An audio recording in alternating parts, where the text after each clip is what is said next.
մարդու իրավունքների եվրոպական դատարանի վճիռը մարտի 1-ի հետ կապված պետք է կատարածվի, մասնավորապես ասում է Ռոբերտ Քոչարյանը, պետք է երկար տարիներ նստի բանտում։ Ձեր կարծիքով այս հայտարարություններով Փաշինյանը ում է հրահանգ տալիս եւ կցանկանայի, որ մեկնաբանեք հենց այդ եվրոպական դատարանի վճիռը։ Ես կարծում եմ ինքնարշակ տկետը այդ վճիռը չի կարծել, կամ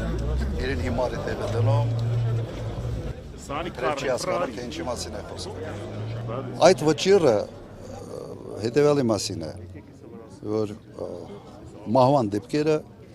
մինչ այսօր ոչ մեկը չի բացահայտվել։ Եվ այդ վճիռը վերաբերում է առաջերտին հենց իրեն Նիկոլ Փաշինյանին, որովհետև 8 տարի ինքն է իշխանության